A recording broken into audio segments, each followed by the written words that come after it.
Commitment.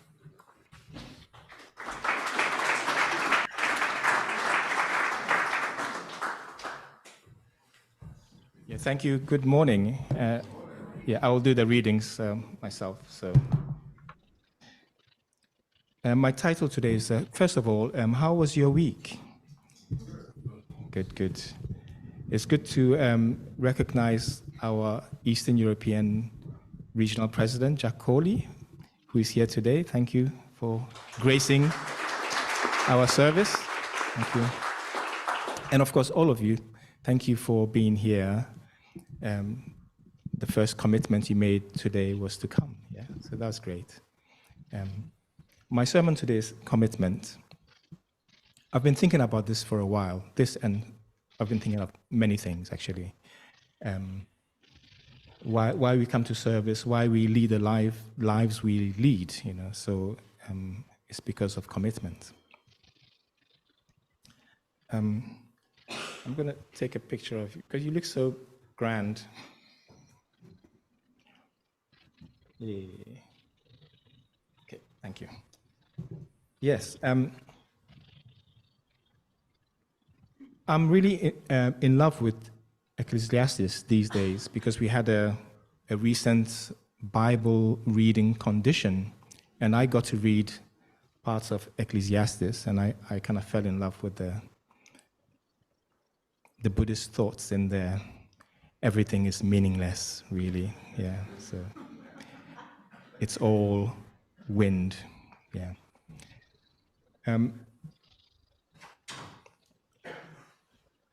Ecclesiastes 5, 1-7. Guard your steps when you go to the house of God. Go near to listen rather than to offer the sacrifice of fools who do not know what they do wrong. Do not be quick with your mouth. Do not be hasty in your heart to utter anything before God. God is in heaven and you on earth, so let your words be few. A dream comes when there are many cares, and many words mark the speech of a fool. When you make a vow to God, do not delay to fulfill it. He has no pleasure in fools. Fulfill your vow. It is better not to make a vow than to make one and not fulfill it.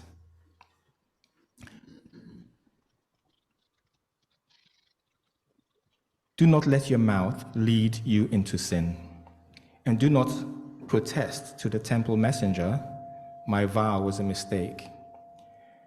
Why should God be angry at what you say and destroy the work of your hands? Much dreaming and many words are meaningless, therefore fear God. Yeah, I'm a man of few words usually, and I will have even fewer words today. All of you here are here because you have committed yourselves to God, and you have made that commitment based on some experience or some understanding you've had in your life. But how solid is that commitment that we have made, to God? God is unchanging, will never depart from us, always be with us. But what about us when we encounter difficulties, challenges, schisms? How do we contend with that? Are we easy to turn away, or is our commitment solid? If you make a vow to God, be quick to fulfill it. Yeah. And it's not easy because it's not a commitment of a day or a week. It's a lifelong commitment. So it's not easy to make. Never fear that God is not with you. He's always with you. True Father said once that God will never depart from you, but you may think that he's not there, but he cannot answer you in that moment because he's been let down many times. So he knows that he has to watch you a bit more to see how you would go. Would you stay the course? I've been a pastor now for 1 year, almost, here in Riverside. It's not an easy thing to do. I take my hat off to the Pastor Franklin and Cecilia Franklin, who did it for over 20 years. Don't worry, it's not a resignation speech. Yeah, because you have to give everything to God, isn't it? It's not a part-time role. Although I am looking for a part-time assistant pastor. Shout out. If you're interested in that, please apply quickly because it's going to close soon and you lose out. Yeah, so it's not an easy commitment to make, but having made that last year, without realizing the full import of what it entails, because you only see the outside, you just see what's going on externally and not what is going on internally. There are many internal challenges in life. We all have that, and external challenges as well. And you can get knocked down. And I'm glad that my wife is there to pick me up whenever I'm knocked down. Nitya, thank you. And yeah, so we can keep going to offer our heart to God. I remember when I first joined the church and I was very enthusiastic. I wanted to let everybody know that the Messiah is on the earth. And nothing else mattered. Nothing else mattered. And I wanted to tell everyone. And I kind of was bewildered that people didn't get the importance of that. Why is he so excited? Oh, my close friends did come to the workshops to find out, and they were inspired here, because the divine principle will always inspire you. So if you can, please go Monday, Tuesday to Lancaster Gate, to relearn the divine principle, and to Prague for the 7-day workshop if you can. FFWPU Europe will part fund you if you want to go, and we will match their funding. Yeah, so okay, so please go. Yeah, so yeah, we have. When I joined, I was so inspired. I told my parents, I told all my siblings, and some of them would listen to the divine principle. Some of them were inspired by divine principle, and especially inspired that I changed my life. That my life turned around from being a Marxist-Leninist, a wannabe, to somebody who's living for the sake of the world, not caring about your own situation. Yeah. So I gave up my studies in accounting. Yeah, and there are times when I look back and think, maybe I could have been an accountant for God's banker, something like that. But yeah, but really not. I realized that accounting wasn't for me. That I wanted to do something to help the world in reality. Something to help change the world, that people see each other as of one family. So I made that commitment to God and to true parents many years ago. And yeah, it's been up and down as for all of you. And I'm not telling you anything that you don't know, because you've experienced this yourselves, many challenges. But consider God's situation, yeah. So since he created the world and Adam and Eve fell and the world came into confusion and sin, God has been waiting, longing for the time when his ideal will be fulfilled. And he never gave up on that. He says in Isaiah 46:10, I have purposed and I will do it. I have willed it and I will bring it to pass. So God is absolutely committed to fulfilling his purpose of creation. The four-position foundation, his family on this earth. And finally, true parents have come. True parents, that's great and terrible term, true parents, which everybody has waited for, well, everybody who knows that, comes to realize that, yeah, this is what I've been waiting for, parents to bring the world together again. But we are living in the time of true parents. So I decided to make a commitment like many of you did. Some of you were born into this movement and are having to make your own commitment whether this is the path you follow. And of course, there's much confusion and much distraction in the world. So hopefully you will find a way to make your commitment to fulfilling God's ideal, or finding a way to fulfill God's ideal, hopefully with our movement, because I think this is the clearest, the quickest way to go to accomplish that. God can see right through us, right? He knows if your commitment is real or not, right? He knows. So she knows. So I can stand here and say I've made a commitment to this community and to God's will, but God can see right through me. Sometimes we have to just every day do things, and then it will become a habit, and you become more connected with God's will. Yeah. So we've tried in River South for the past year to have monthly prayer vigils. In Korea, there's daily prayer vigils now. Some go for 3 hours or more every night, and with deep, tearful prayer to God. We've tried here for the past year, at least once a month, on the third Friday of the month, and we have kept going. And so this coming Friday, we have a prayer vigil here. Usually we have a handful of people here and a few online as well. But I encourage you to join if you can, wherever you are. You can join in with, and we can improve it and make it more exciting. But we have committed to that even if there's one person, 2 or 3 people, great. But if there's a few people here, that's perfect, and we can make that commitment to God. God will start to take us seriously, that really we want to make that foundation of a spiritual foundation that God can work through in our community. Also, we started doing the Chombo VOD events, the UMI, European Chombo VOD events, and we kept that going. So since May last year, we've had one every time it's on, we've had one.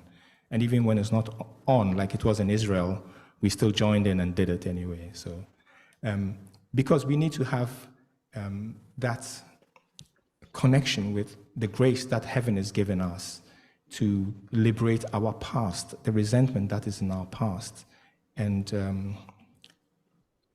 kind of not cover up, but smooth over the pain of the past.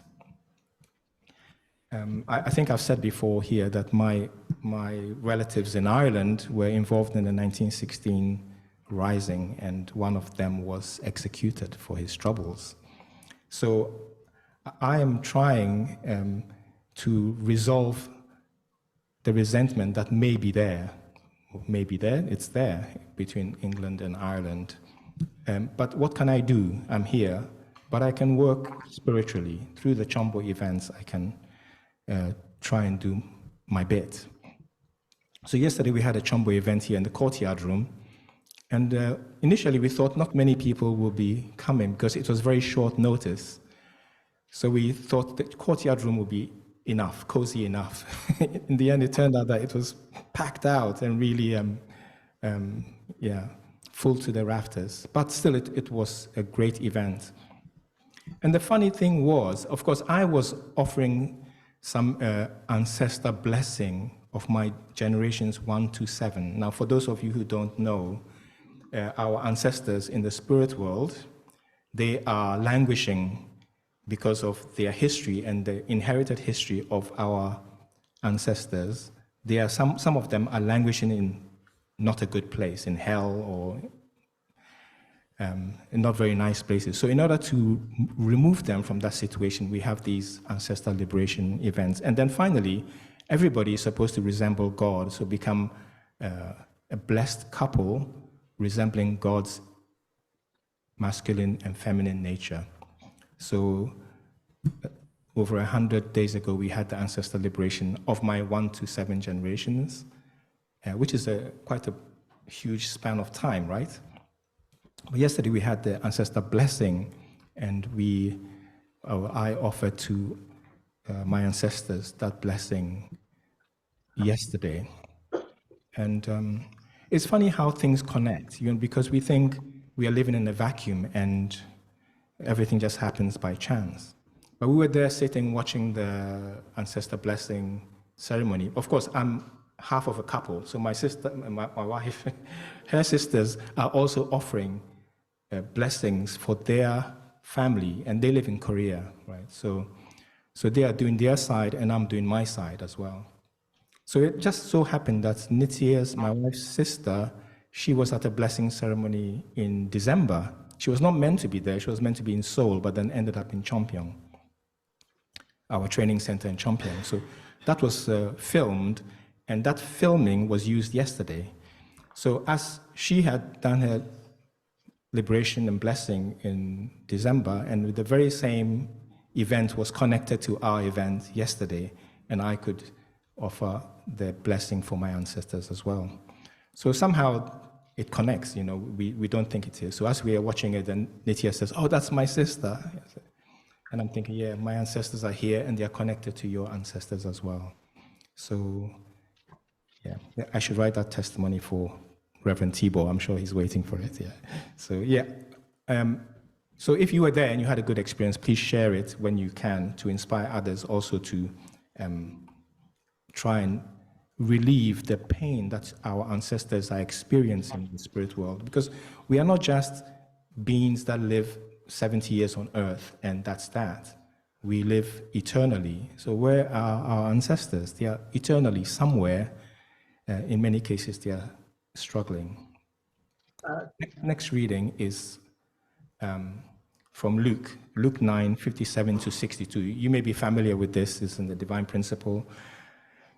57. As they were walking along the road, a man said to him, this is after Jesus had preached on the Sermon on the Mount, the Beatitudes and all that. So as they were walking along the road, a man said to him, "I will follow you wherever you go."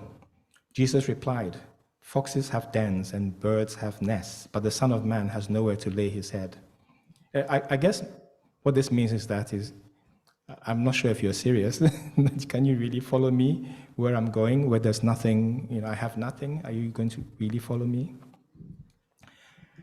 So he said to another man, "Follow me." But he replied, "Lord, first let me go and bury my father."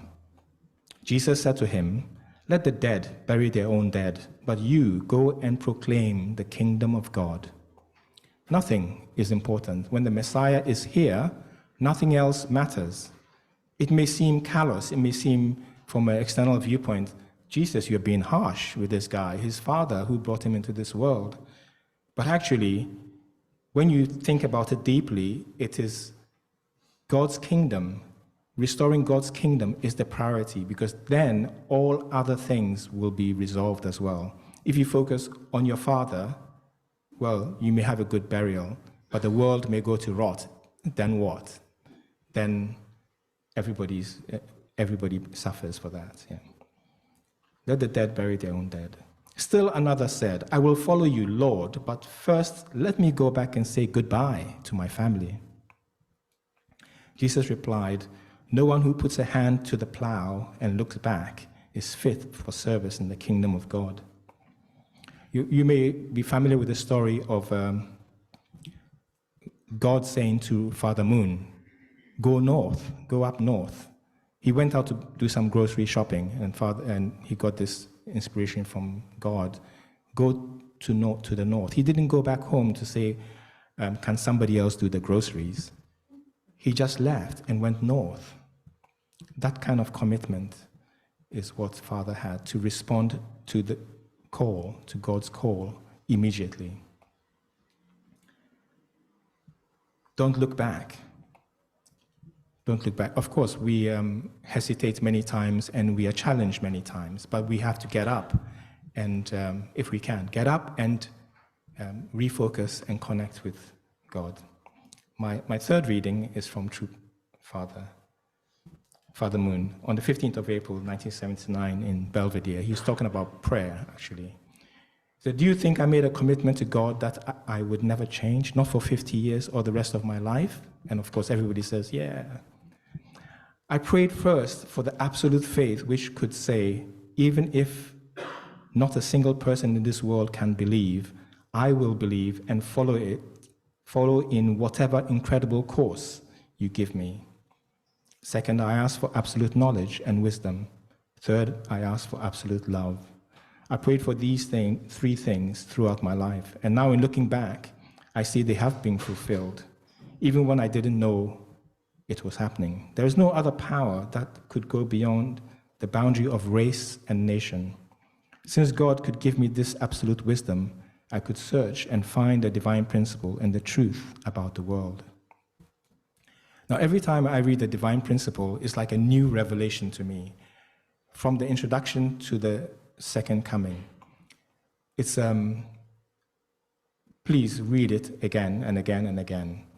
If you haven't read it yet, please, I entreat you to read it, because the divine principle unlocks all the secrets of humanity, all the secrets of God. And I think maybe the one thing that we are sometimes lacking is that we don't see it for what it is, as a guide to action, a guide to life. We see it as sometimes, some of us, me sometimes, that it is just some knowledge that is inspiring. But actually, it has to be applied in life, wherever we are, whatever we do. And if you do, you will see it work immediately. Immediately, because they are the divine principles. I used to drive a bus in London, and I miss driving a bus in London, because nowadays there's a lot of strikes and I could have time off. But yeah, I miss my colleagues especially, and the passengers. Yeah, but now I forget why I'm mentioning buses, which is good. It's a good thing. Maybe I'm getting over the buses. Yeah. So. I'll leave the bus anecdote out because I've lost the punchline. Yeah, so I think, I feel that a commitment to living the life that God has directed us to live sometimes can be challenging, but there is nothing better, there's nothing else that can bring salvation to humanity than for us to connect with God and do God's will. And to understand that, we need to understand all Scripture, we need to understand all faiths, all religions. And I think the divine principle is the way that we can connect with all the different religions without trying to be superior or better, but trying to bring out the best in all the religions, because they all come from God.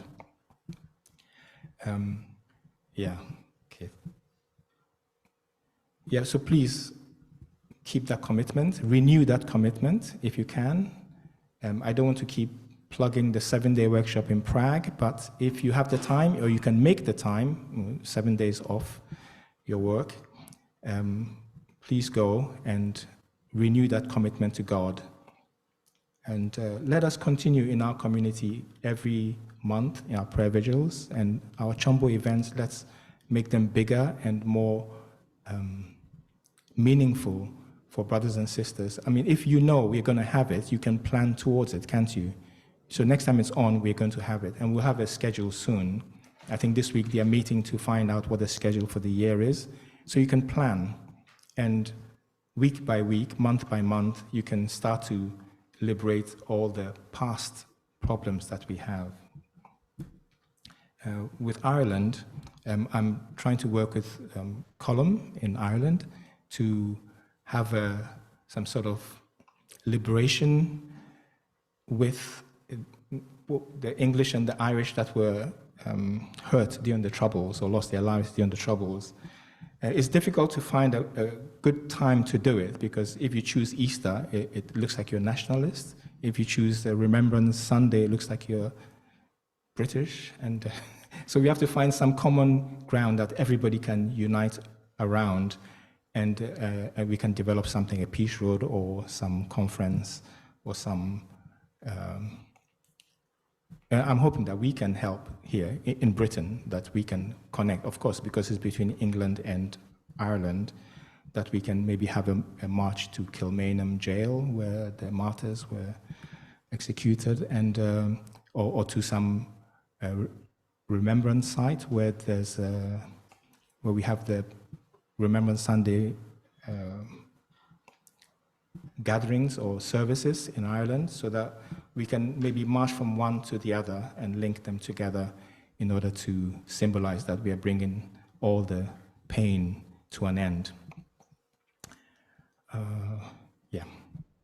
So let's keep up our commitment. Renew your commitment if you're feeling challenged at this time. And I would like to thank all those who have helped me in keeping going in the Chombo and the prayer vigils and other activities.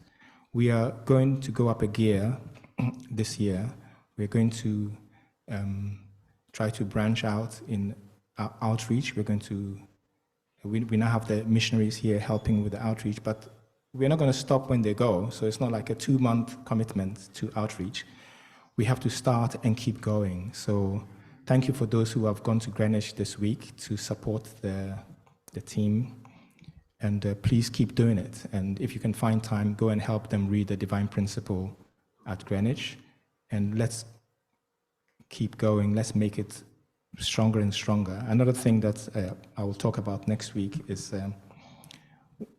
how we can establish our own Hyojong culture team here in River South so that we can contribute something towards Hyojong culture. Because I think in Korea maybe they are running out of ideas, right? And we have so many creative people here. So let us support True Mother in that way. We have facilities in Korea, wonderful facilities. Maybe we can send some of our young people there every year to create content that can be used in our celebrations. There's no point in us complaining that we have the same celebrations all the time or inappropriate celebrations for some of us. Maybe if you have the little angels singing Edelweiss, it's great the first time, but every time it kind of looks weird, right? So yeah, but it's cute the first time, second time, but after a while you think, well, you do better doing the Korean thing, so let's watch you doing Korean things. But what are we doing? Are we making any content?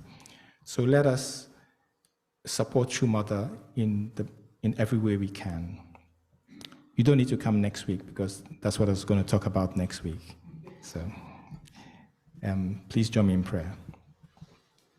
Our beloved Heavenly Parent, you never gave up on us. You always were committed to establishing your kingdom on this earth, and you called us at the time that true parents are walking this earth. So we of all generations are most blessed, but we are challenged as well because we cannot step back. If we do, we will not be remembered fondly by history. But not for that reason, but for the purpose of bringing joy to you and returning love to you. We want to maintain our commitment to helping our true parents build your kingdom on this earth. Heavenly Parent, please guide each one of us here and online throughout this week and the coming months, that we can really connect with your heart, understand what you want of us, and we can respond to your call without reservation. Indeed, we'll be seen by most of the world as being foolish, but connecting with your heart and your will is the most important thing, most credible thing that we can do with our lives, and otherwise is foolish. Heavenly Parent, please be with our true parents, our true mother in Korea, our true father in the spirit world. Let them feel hope that we will take up some of the burden. We will respond to fulfill our responsibility and take some of the pressure off of them. Heavenly Parent, please be with our young people having their service at the back, that they can really focus on what is your will, and they can reach out to their elder brothers and sisters for guidance whenever they need it. Heavenly Parent, we pray that we can be united as a community, seeking only to bring joy to you and to serve our fellow man without not expecting any reward or any thanks or anything in return. Heavenly Parent, we want to invite you to be with us in every moment, every day, and everything we do, we want to offer the good to you and pray that you can bless it, multiply it, and quickly bring your kingdom on this earth. I want to report and pray in my name, Adza and Nitya Mold of the Central Blessed Family, Arjun.